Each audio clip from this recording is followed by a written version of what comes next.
Masaknya di api kecil aja.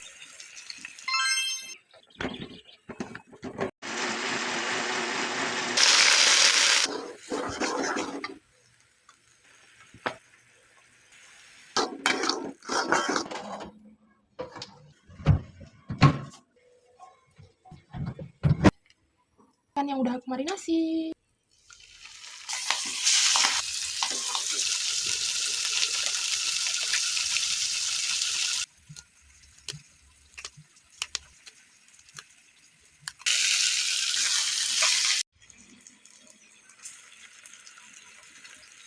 Masaknya di api kecil aja. Dibolak-balik terus dioles.